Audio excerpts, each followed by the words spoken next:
So we finished Os Beis, and just to give a 15-second recap in terms of what we're talking about. So we started off with the Aleph, which we discussed was the ineffable starting point, which is a realization of a starting point which is beyond the ego self. And it's just a call to action. It's the call to action in the sense of a call to awareness, because the learning process is going to begin. And then we move. Can we make this class? Then we go. Then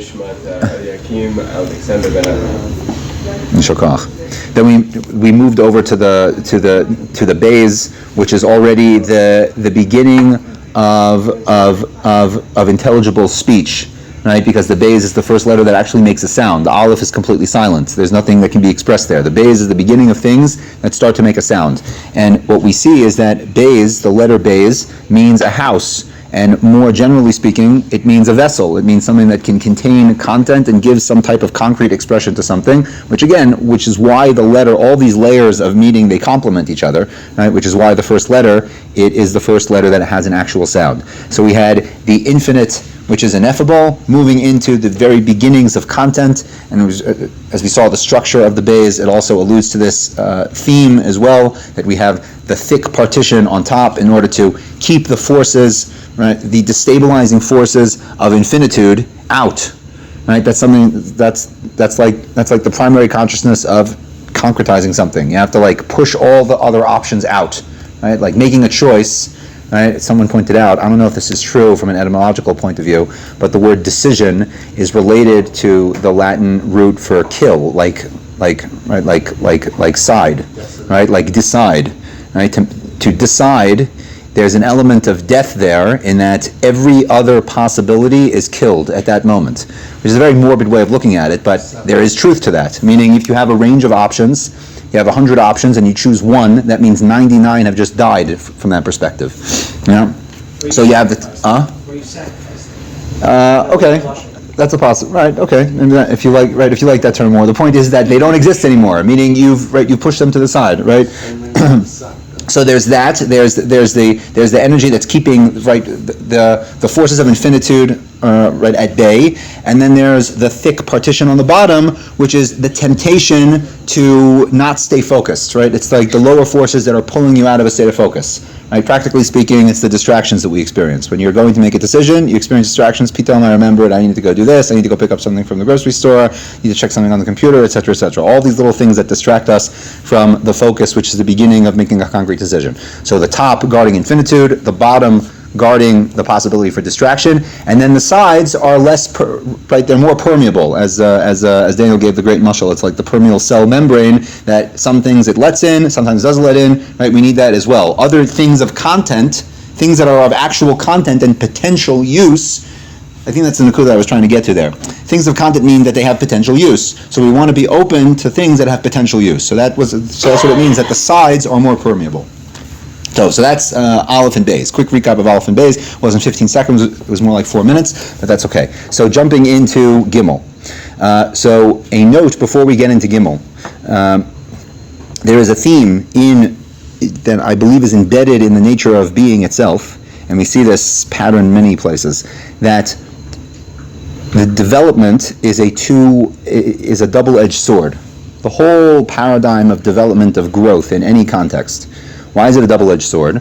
Because on the one hand, it gives over more capacity and more capability, and on the other hand, it opens up the door for more pathology. That's just there's no way to get out of that reality. Right? Like a contemporary philosopher in Colorado that I like reading, Ken Wilber, he put it this way: if you have an amoeba, so it's a single-celled organism, it doesn't get diseases. It's just doing its thing. It doesn't get sick. There's no such thing as the amoeba sickness. Amoeba doesn't go to the doctor because right? But a dog does get sick because it's a much more complex organism. So once the organism becomes more complex and more sophisticated, it's true, they can do more stuff. The dog can certainly do a much broader range of things than the amoeba can, but it also has the possibility for things to get broken. And it's like we buy, if you buy a piece of equipment, so very often, like one of the selling points is only 5 moving parts. Why do I care moving parts? Because if there's only 5 as opposed to 6, it means there's less things that could potentially break. That's what that means. Right? So if there's fewer moving parts, it's good in terms of stability. Yeah, but you can't avoid moving parts if you want something to be able to do stuff. Right? Moving parts and sophistication and complexity. Right? It's not sophistication. It's more like complexity. Complexity deals with right. It brings on the possibility for pathology. So we're starting to get into this dynamic. This is going to be a running theme in all the letters. That while the letters bring more sophistication and more capacity, more skills, more wisdom, they also open up the door for more and more fall. Right? The further we go out, right, and this really goes back even further to the first point that we made in the first discussion that we had, that if speech is fundamentally an outward projection, trying to go from the inner, authentic, and nikori, the original experience, and trying to project that outward. So the more chitzoni, the more superficial and more projected outward you get, the more and more disoriented you get from the authentic. That's the pitfall. But the other option is just to remain silent and never say anything, and never communicate anything, and never shine. So that's also not an option. So we're kind of caught in like a damned if you do, damned if you don't, if you excuse my language, right? It's like you have to do that, right? You have to project outward, but you run the risk of losing authenticity. So broadly speaking, the way that pattern manifests itself in the world at large is that the more development we have, so the more potential, the more capacity, but also the more potential for pathology. So we're going to start to see that really strongly in the letter Gimel. So it says Rav Kook, Achrei shabo hatchanim shel ha'avayot ligvulam. So just as we saw in the last letter, that Beis is the beginnings of things becoming concrete. Aleph is the infinite. Beis is things are starting to become concrete. So things are starting to come into gvulam, into their boundaries. Nerchu hamishkalim elu keneged elu. So the first phenomenon that we experience is that the scales start to balance each other out, this side of the scale against that side. There's a scale. There's measuring one side against another side. Umitziut hamishpat. This is the reality of mishpat, of judgment. Any judgment is fundamentally, it's saying that this is better than that, this is worse than this. That's mishpat. It's weighing value. Hagomel gmul shel mida b'mida. That's one of the connotations of the word gimel, like gmul. Gmul means the just reward. It doesn't mean necessarily in a good context. It can mean also in a negative context. Like the gemul, it's basically like this is your just portion, gemul. Yeah, like the Ramban wrote a sefer Shar HaGemul about the dynamic of schar v'onesh, of punishment and reward. Gemul means what you're supposed to get. So ba v'hitgaleh. So this paradigm is coming and revealing itself. Gam yita'er she'elu asher hayu kiyonkim mishdei ha'em. That earlier, the letters were in a state of infancy. It's like they were still nursing. Excuse me. So what does that mean? He's using this as a euphemism for just like a child is tied to the mother. It doesn't have any independent life. It needs to be with the mother literally in order to continue surviving. So the earlier letters were still in that state of infancy, that they weren't developed. They were still nursing, as it were. Keshurim el hayesod hamechayeh. They were still bound to the foundation that gave them life. Bereshis hisgalu shel kol hayesh. In the very beginning of manifest reality. Nigmalu v'nasu omdim. So they were nigmal. What's the other connotation of the word gomel, or gimel mem lamed? To be weaned, right? Like Vayigmal Yitzchak, that Yitzchak, right, when he was born, right, he was weaned, and then he was brought to Avram, and they made the big party, right? So Nigmalu, that's the other connotation. So now things are starting to maintain, or develop rather, not maintain, they're starting to develop the sense of independence, because they don't require the perpetual attachment to their source. Right? Once that attachment has broken, so there's the powerful sense of independence has started to develop. Nasu omdim mitocha miyuchad la'atzmam. They become aware of their own content. Misgadlim mitochiyusam al yedei tenuasam ha'atzmit. And they begin to grow with their own independent movements. Right? Now, as we're going to see, these two ideas of the gimel representing gomel, like the just reward, which is a phenomenon of mishpat, of judgment, is really very powerfully tied to this idea of nigmal, like to be weaned, to be separated, and to become independent. Because what's the very most basic foundational independence? Where you start making your own value judgments. That's what it is, right? Someone who lacks all independence at the deepest level, it means that someone is making all their decisions for them. The very beginnings of independence is that you start saying, "Oh, well, I don't actually like that. I would prefer this instead." That's That's where everything goes downhill, as we know, right? Right, when they start saying, "Oh, I'd rather like this or like that," yeah, right. Independence means at the root level, you start making your own value judgments. So gomel, in terms of schar va'onesh, right, just reward and punishment, is fundamentally connected to the other connotation of nigmal, that I'm weaned and now I become independent. המכוונת להיות מקבלים את הופעת השפעה הווייתית ממקור החיים הראשיים. Let's read that one more time. I'm sorry, I stopped in the middle of the sentence, it threw me off. מתגדלים מתוך היותם על ידי תאונתם העצמית, right? They begin to grow in their own independent movements. המכוונת להיות מקבלים את הופעת השפעה, in order so that they can be receivers of the influence הווייתית ממקור החיים הראשיים, from those original lights. So again, they're no longer bound to the original lights. They've severed that connection. They become independent, and now they could become receivers from that source. The original lights, the Aleph and the Beis, or they?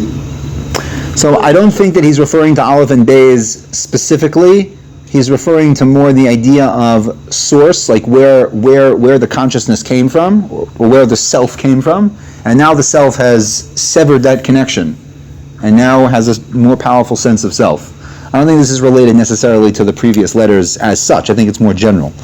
Something about that's better now because it's by choice instead of force-fed. So that's certainly an advantage. That I think that's contained in the first point that he said, meaning the only time where there could be schar va'onesh, reward and punishment, right, which is itself a double-edged sword, right? The only time where there could be a sense of reward is that if you made the decision yourself. If someone pushed you into it, there's no reward. The second person has independent responsibility for what they're doing, then they can receive reward for it, and they could also be punished for it. Right? It's like the minhag amongst, as far as I know, most communities of Jewish people, when a child becomes bas or bar mitzvah, so the parents, they make a blessing that I have a measure of responsibility that's now been taken away from me. I'm no longer responsible like this person, and by extension, this person is responsible. Right? In turn, this person is now independent. They have to make their own choices now. ממרומים מאלוהי hadargot ad tachtitam yardu hamitzuyim. So this is now a third point. He's saying from up above, from the transcendent levels, ad tachtitam, until the lowest levels, yardu hamitzuyim. That is the expanse of reality. What he's saying is that we see the world as like the great chain of being, to borrow the Neoplatonic term, right? So it's not distinct reality. All of reality is like this great chain, which is, by the way, this is the theme in the Sulam, right? The Sulam Yaakov, that vision that Yaakov has of reality being like a ladder. It's just rung, right? It's different rungs on the same ladder. That's this idea. So it's like a long ladder stretching from Hashem Himself down to like the smallest material things. So kfi teor hachelek shel hatzura havayatit shabaot. This idea is actually placed in the very form of the letter itself. What he's referring to now is the fact that a gimel, we're going to see, by the way, this is an interesting point also halachically, that the letters in Ashuris, there are basic forms that when combined in different ways, they make up the letter. So, for example, in Os Gimel, so you see that a Gimel is made up of which two letters? It's made up of a Vav and a Yud, or an upside down Yud. So he's saying that the first part of the Gimel is the Vav. The Vav is describing this extension from the higher place down to the lower place. Now we're going to get to Os Vav and we're going to discuss this idea more in depth, but this is actually related to this week's parasha. Vav means what? Means a hook. So it's like a hook is right, is literally the tool that you use in order to connect something on the bottom, something up above. Yeah. So it's right. It's this idea of drawing down from one level down to the very lowest level. So this is like the first theme contained in the very form of the letter Gimel. Uveshiflut hatachtit, and now when it's drawn down all the way to the shiflut, to the lowliness of the material world, in a place where there is tremendous darkness and even pain because of the constraints of this world, that becomes more and more constricted. That is where the ribuy, the multitude in numbers, and what he means by that in numbers, that's like quantitative as opposed to qualitative. He's actually going to use those words in a moment.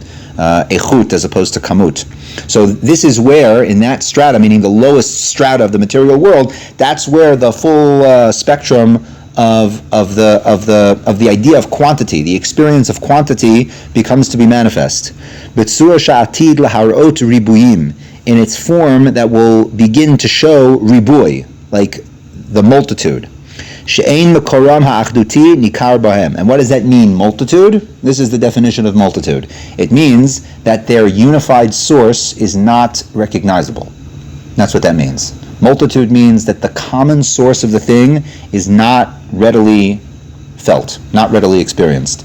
Like the Sefer HaTanya says, this is just the example that's coming to mind. The Sefer HaTanya in Perek Lamed Beis says that why is it that the V'ahavta l'recha kamocha is called by Chazal the Klal Gadol b'Torah, the great principle of the Torah, because this mitzvah, by exercising this mitzvah properly, a person can attain the consciousness of unity, of achdus, right? Of how all reality emanates from a single source. So he says if a person comes to the understanding of Yichud Hashem, of the unity of God, meaning the unity of all being itself, then they realize that the other person standing next to me, he is his own person, but at a deeper level, he's just part of me. Like we're all part of the same thing. That's the consciousness of the V'ahavta l'recha kamocha. Riboy is the phenomenon that comes to negate that awareness. Riboy is against the consciousness of unity. Now, as we know, we need both. We need both the multiplicity and we need the unity, because in the end of the day, you are your own person. We're not the same. We have to respect that. We have to respect the fact that we're different. But in the same breath, we also have to hold the reality of achdus. So again, this is a trade-off. Yeah? On the one hand, we want riboy because we want things to exist. We want the multiplicity because we want many things to exist. We want plenty. We want a lot. We want abundance, etc., etc. But with that comes the potentiality for completely, let's say, ignoring the fact that there's this common achdus, there's this common unity that binds all things. So this is literally symbolically portrayed in how the Gimel is written.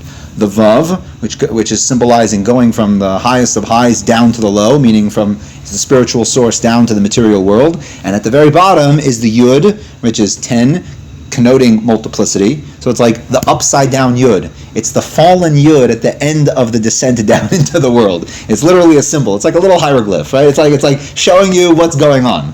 Yeah. So the Vav goes all the way down, and then there you have the upside down Yud connoting the fallen or broken multiplicity. It's only because the Yud's upside down. Otherwise, if it's right side up, it usually means the opposite. So that was my little commentary. I don't know if it's specifically because it's upside down, but it sounds good in context. I mean, I've seen, by the way, other writings that don't do it upside down. They do it like you see, the truth is over here it's kind of written not like in the actual picture that they have in the book. So you can see it's not a full-fledged Yud. It's kind of just like a square attached to the Vav, but really how you're supposed to write it is an actual Yud that's kind of connected with the leg of the Yud. Anyway, Ekev HaGimel Shebetoar HaYud, so the heel of the Gimel that is written like a Yud, Shemaga Dak Mechaberoto, that a small thin line is connecting it to the Vav. El hachelek hatachtiti shel havav, hatiur asher liitpashtut shel hatzura gashmit shebebaalei chayim harigilim. This is expressing, this is showing the spreading out of the forms of the material world, shebebaalei chayim harigilim, of all life forces that are regular, like mundane. Hamavateh b'mareh hagamal, and this is most strongly represented in the gamal. Camel? What's a gamal? The camel. Why? Because the camel is this massive, big animal. Tzir hakvedut, which is representing the heaviness, hagashmit, the material heaviness, v'hakamut ha'ava, and the thickness of the large quantity. There's like a material heaviness that comes with this. Right? He already alluded to, he already alluded to this idea previously, that once the gimel transcends down into the world, so there becomes a heaviness of the material world. Again, that heaviness is the thing that blocks out the awareness of the divine spiritual source of all things. Motza peh makom lihita'er, and the mouth is looking for a place to express itself. Ki yeridas ha'adragot hein hagarmot lihitgalot hachomrit, because the lowering down of the levels from one level to another is itself the revelation of the material. Meaning, the very distance from the spiritual source is materiality. That's what materiality is. The more distant the thing is away from their source. Or another way of saying this is that the material world is just the world that is it's the strongest sense of independence from the spiritual source. Right? It's not like the material, right? It's best to see the material world not as some categorically different level per se, but rather it's the space in which communing back to one's spiritual source is the most difficult, because you have the strongest sense of self. Now, that wasn't an accident. The material world was created in order so that we can have our strongest sense of self. Right? And like that was done on purpose. God did not make a mistake when he did that. But again, it comes with the potential pitfall that we can see ourselves as completely disconnected. Disconnected from God, disconnected from other people, completely disconnected and independent. Why is that the strongest sense of self? Wouldn't you like to believe that your spiritual awareness is your strongest sense of self? Why? No, when I say self, I don't mean like the awareness of your consciousness. I mean self in that you are your own thing and not connected to anyone else. So that is obtained. That consciousness is most powerfully obtained in the material world. He's probably going to touch on this at some point, but the idea. I mean, we already touched on this broadly speaking about the idea how the mystics understood reality as being divided into four worlds, broadly speaking. The highest world called the Atzilut. So the idea is that things that exist there, they don't really perceive themselves as independent. They're constantly with the reality that they are cleaved onto God. To give a more simple source for this, we give reference to these angelic beings throughout the tefillah once in a while. There's different names for the different angels. The Ofanim, the Kruvim. So there's a type of angel called the Srafim, which means the burning ones. What does that mean that they're always burning? So in the Midrash Rabbah it says that they're burning because they're so close to their source. It's like they're barely existing. It's like they're on the verge of existing and not existing. Yeah, so that's what it means they're burning. Like they're burning up in that they're going out of existence constantly. They're barely there. Yeah. So this world is the opposite of that. If you can imagine the Srafim as these beings that are barely existing, okay, we are so far removed that we really, really perceive ourselves as independent entities that are disconnected from our source. That's by design, so that it's a challenge to recognize the divine. Otherwise, it wouldn't be you need that struggle in order to. So is that by design? So some people here are they may be familiar with the first mimer of the Rabbi that he wrote after he took the Nesias of Chabad in the early 50s. It was a mimer called Basin Lagani, right, based on the pasuk in Shir Hashirim, I've arrived in my garden. So that mimer is all about that question that you just asked. Why does God want to give our consciousness this idea of being separate from Him? Doesn't that defeat the point? So it's a whole mimer in and of itself, but just for the sake of this conversation, what he says is that no, you actually want, even you want to be in relationship with something that perceives it, that has the strongest sense of self possible. You don't want things to be completely nullified to you. Even God himself doesn't want complete utter nullification. If you think about that deeply, like we all know this, the moment that we're in relationship with anyone, that the person has completely nullified his or her sense of self to us, it doesn't become pleasant, right? And if a person does enjoy that, that's probably a sign that they're like sociopathic, right? No, you want to be in relationship with a person that has an extremely powerful sense of self. And that is that by design in creation, that God made it that we have the most powerful sense of self possible. And that's why the material world exists as it does. Anyway, Kiridas ha'adragos hein ha'gormos izgalut ha'chomrit. I just read that. Excuse me. Rizat ha'echut. Right, the covering up of the dimension of quality. Hi hagoremes li'izgalut ha'kamut. That is what causes the revelation of the quantity. When the quality dimension becomes less visible, less perceivable, that's when quantity needs to step in. We talked about this also, I believe, in our first discussion, and we talked about how the whole phenomenon of wordiness, when people are starting to talk more than is necessary, it becomes very, very distasteful because we know that the words are no longer adding any content. They're completely empty. It's the attempt to fill the void of quality with quantity. Like I can't adequately just say what I want to say, so I'm going to speak more and more and more. That feeling of what the quality is being hidden, so I feel this necessity to add on more and more quantity. Yeah. Shkias ha'ora mitzayeres es hamachashachim. So the setting of that sun, as he's saying in poetic language, the setting of that sun, again, the sun of quality, mitzayeret et hamachashachim, it causes this darkening. V'hagiraon mevi et hatosefet, and that lack brings about the necessity for additions. Shakol hamosif gorea, and this addition is what it says that anyone who adds is actually taking away. Right, that's a paraphrase from the Mishnah. Excuse me, it's not a Mishnah. It's a Gemara in Chulin. The context of this statement of Chazal is that we know that there are certain physical blemishes that render a Kohen invalid from working. Right, also physical blemishes that render a sacrifice invalid for being brought in the Beis Hamikdash. So one of those.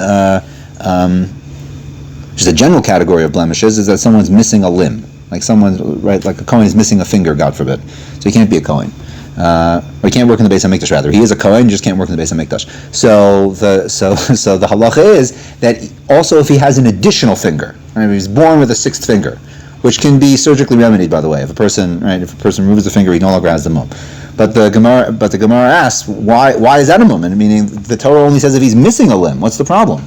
So the Gemara says, Kol yeter kenatul dami. Anything, if there's any addition, it's like something's lacking. Meaning the very fact that there's something there in addition that's not supposed to be there, that itself is giving testimony to a lack. There's a problem there. There's something wrong. You're not supposed to have 6 fingers. You're only supposed to have 5 fingers. So called mosif gorea, that this need, this urge to add more and more and more is actually taking away. It's taking away from a qualitative perspective. Hayarida hazos mevia hi gamkein es hahabata ma she'ein hamachshava haberura marshe et hitgaluta vehaglamuta. Okay, this descent brings about a situation in the habata, in the urge to express that that the person finds it difficult. Sheino marshet et hitgaluta viglamuta. It doesn't allow a clear what's higalmut? Let's say like taking shape, something like that, right? It doesn't allow the thing to properly take shape, which is basically what we said a second ago in terms of like trying to find the words, fumble with the words. When the thing isn't clear in your mind, you're fumbling with the words. You try and speak more and more and more, but in the end of the day, you're not getting anywhere because the thing really isn't clear to begin with, right? And he adds over here in the last line, gay amok, right? If you divide the word into 2, gimel, right? So gay is amok, like a guy is like a valley, right? Like very deep. Right? Mal is dibur. Gimal, deep speech. Ke'ein hachashmal atim chashot atim memalalot. Excuse me. This is a quote from Chazal referring to the angelic beings that are described in Sefer Yechezkel called the Chashmal, right? The Chashmal, or these angelic beings today, we use that word to describe electricity, right? But in the Tanakh, the Chashmal was a certain type of angelic being, and Chazal say Chashmal. It says Chash, like their mal, their milah, their speech was very quiet, right? Chashmal. Okay, so similarly, he's making a similar drasha on Gimel. Right, just like Chashmal is talking about speech, so Gimel is also talking about speech. And what is it saying? Gay mal, that the speech has descended very low. It's descended very, very low. And what are the consequences of the speech descending very low? That there's this multiplicity and this addition in quantity, but the quality is lacking. There's like this desperate attempt to add more and more quantity in order to make up for the lack of quality. So that is Rav Kook and Os Gimel. So we'll move on to some highlights from the Perush over here, which I think are actually very, very insightful. And we won't read the whole thing. I'll just give a few lines from each section. So first of all, the first point that Rav Kook raised, again to review, is the idea that Gimel connotes the idea of tigmul, of just reward. There's got to be a word for that in English that connotes like both reward and punishment. Maybe justice, something like that, like your just portion. Taf Gimel Mem Vav Lamed. Gimel Mem Vav Lamed Gmul. There's got to be a word for that. It could. Right, that's true. Yeah, it's the same term. But the point is that gomel can mean to mete out punishment and mete out reward. Why we have to specify tovim? Because that is why you have to specify tovim, because it could be referring to a punishment as well. Gomel means to give the just portion, like the thing that you're supposed to get, the thing that you deserve. So he says, Ha'od gimel keshura ligmul, the b'schar ve'onesh, so the whole dynamic of reward and punishment. Habore megiv el maaseh hadam v'gomel. You just deserve. Bit slow, sorry. Just deserve. You're just reserve. Yeah, you're just reserve. So he's highlighting the idea that the Gimel, if you could say, like the underlying theme of all the points in the Gimel is like this moving out into a state of independence, that we're breaking off from our attachment to like the source. So because there's a state of independence, so now we start thinking independently, now we start making value judgments, and that's the scale that he referred to in the first line, if you remember. Right, the first line of Rav Kook, he said, Nerchu hamishkalim elu keneged elu. The sides of the scale are now being weighed against each other. Yeah. So once we start making value judgments, so there's the two sides of the scale. We say this is better than this. That's right. I'm weighing this value against that value, etc. Yeah. So the whole dynamic of gmul, of just deserve, is inherently value judgments, which is a phenomenon of becoming more and more independent. And he adds on. He says this is why in the mystical writings, the whole dynamic of mishpat is called the shlosha kavim, the three lines. It has three, and the numerical value of Gimel is 3, because it's alluding to these 3 lines. What are the 3 pillars? Excuse me, it's not 3 lines, it's 3 pillars. What are the 3 pillars of mishpat? The 3 pillars of mishpat is chesed, kindness on the one hand, din, pure judgment on the other hand, and rachamim, the middle one, which binds them together. So it's like just being nice, which is chesed, like just giving the guy whatever he wants, basically. Din is the strict din, strict justice, and rachamim is the ability to integrate the two. Yeah. So mishpat are these 3 elements coming together, which is why Gimel is equal 3 in the numeric value. Hagimel metaeret et midat hamishpat shemachriya ben shnei tzaddim, and more specifically, it's like the 3 pillars of a scale, because every scale has to have 3 points. What are the 3 points? The 2 sides, right? The 2 scales, and the thing that's in the middle that's balancing them out. Yeah, so it's like the scale is actually, again, it's like a pictorial image of the 3 pillars of the 3 pillars of mishpat. So the second point that we talked about was gemilah, the fact that Gimel is alluding to being weaned, being disconnected from source. So hagimel kshura milchinat milulit legemilah. It's also alluding to the weaning process of a child. Hatinok shenigmal mehayinika, the child that is being weaned off of nursing, yotzer et hanifradut. The autonomia, the autonomy, okay, shelo, v'hametziut shekshura. It's a very important stage of development in his sense of autonomy. זוהי ההפרדה והגמילה מתלות באלוקות המחיה גמילה זו, מאפשרת המציאות לגדול בכוחה. But this, while it could be painful to have this sense of separation, what it's actually allowing are the independent forces within the person to start growing and becoming stronger. It's like you can do it by yourself. Right? Which is obviously in a certain level, from a certain perspective, us doing anything by ourselves is an illusion, because we're constantly being given existence by Hashem Himself. But it's at least giving us the opportunity to exercise our independence, which is allowing our kochos to grow, our skills to grow, which wouldn't be possible if we maintained that dependence. The idea of the Vav and the Yud, which was the third point that we talked about, how pictorially the Gimel describes like this descent from on high down below, and at the very bottom is the phenomenon of multiplicity, the Yud, right, which connotes multiplicity. The very bottom over there, right, it creates multiplicity. The descent creates the multiplicity.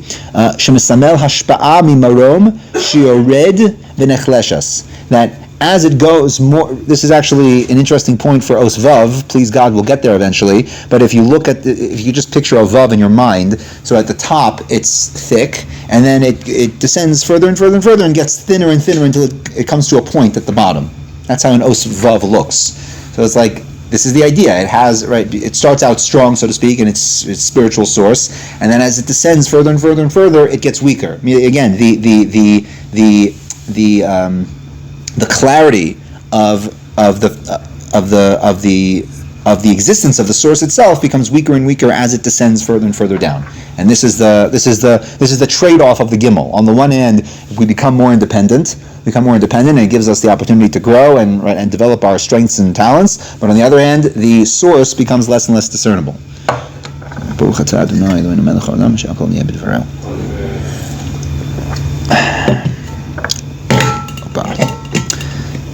Tzuras ha'os ha'yud, right? The second aspect of the letter yud, of the letter gimel, is the yud attached at the bottom.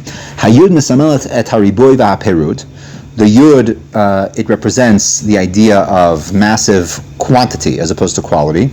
Va'perud, and it also connotes the idea of separation, which is interesting. Both of those points are weird. Because again, what? Sorry. Both of those points are strange on the yud. Which parts?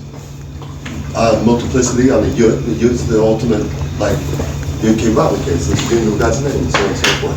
Right. So we're skipping ahead to the yud. Right. We're skipping ahead to the yud part. How the yud, on the one hand, because it's 10, it's the highest like range of numbers. So it does represent the multiplicity, and on the other hand, it's the smallest letter, which is representing like this infinitesimal dot, which is the beginning of Yud Kei Vav Kei, right, it's expressing the projection outward. So we'll get there. There is that like dual message in the Yud. How on the one hand it's multiplicity, on the other hand it's like everything condensed into one. Well, we're in Nachlot, so we only hit the thin point.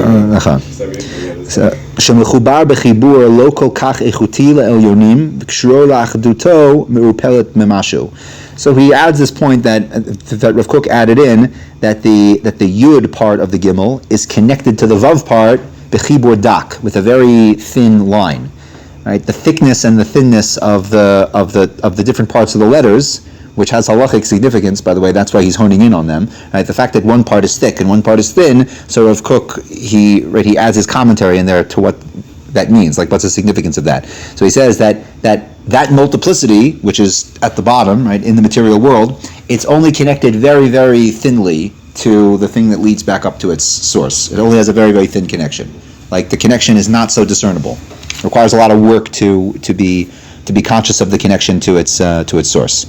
So riboy kamuti v'lo ichuti, right? That was the fourth point that he brought out. That the Gimel, it starts the need for a quantitative burst because the quality becomes very low. And the fifth and final point is the remez of the Gimel to the Gamal, because Gimel Mem Lamed also spells Gamal like camel. Hagimel kshura gam l'chayat hagamal shemisamelet et hagamlaniyut uchveidut hagashmiut. That it's alluding to the heaviness that comes along with the material world. There's a heaviness, not just that things start to have weight in the material world, but that consciously there's a heaviness associated with the material world. and he brings the line from the section on Gimel that we just read in Rav Kook, Shkiat ha'ora mitzayeret et hamachashakim. The setting sun of the spiritual source creates this darkness. V'hastarat ha'ora mechazeket hariboy hakamuti v'halo eichuti. It strengthens the consciousness of quantity over quality, meaning there's now an impulse to chase quantity in lieu of quality. This is this becomes an impulse of the material world, which is very interesting to think about. There is this impulse. The impulse is like more, and not necessarily thinking about if it's better. Yeah. So that's like it's a nitiyah. It's a tendency that comes along with descent into the material world. We want more as opposed to better. Yeah. Or perhaps said in a more positive way, the focus on better, even if you have to sacrifice more, is a very powerful sign of spiritual maturity, or perhaps just maturity in general. Yiridat ha'dragot hein hagormot li'itgalut hachomrit. Okay, this is another quote from Rav Kook that we just read, that the going down of the levels is in and of itself the revelation of the material. Genizat ha'echut hi hagoremet li'itgalut hakamut. The hiding of the quality causes the revelation of the quantity. Again, yeah. So that's just highlighting the point that we said that it's a shift in paradigm, chasing the quantity, even if it's sacrificing the quality. Gamken et habata ma she'ein hamachshava habura marshe et hitgaluta v'haglamuta. Right. So the last point that Rav Kook makes, it's literally the last line of the section. He makes this drasha on the word gimel. That gimel means the speech has gone down. The speech, right? We've lost the speech. The speech is down. Yeah, yeah. It's saying that it's honing in on the phenomenon that when someone lacks clarity in the thing that they're trying to tell over, so they struggle to speak. They struggle to speak when they have lost clarity in what it is that they're trying to say. So that's one of the consequences of the gimel, that speech is now lost to a certain extent. Like we're struggling to hone in on the quality. I think that this work is very, very ambitious. I think what he's trying to do here is that he's trying to describe like phenomenology itself, like the phenomenon of being conscious through the progression of the letters, which is a very, very ambitious undertaking. But that seems to be the pattern from the beginning, and what I've learned from the Sefer is that's the only model that I can fit it into. Like he starts from the Aleph, which is the ineffable, and it's not even a sense of self. All it is just like that you're awake to being aware of anything. Like that's the very first thing. Then you shift into start making vessels to receive concrete messages, and now we're developing into more independence and more sense of self and the ability to make value judgments. Like this is the development of consciousness. I don't know any other way to say it. But does that arm you to be better at what?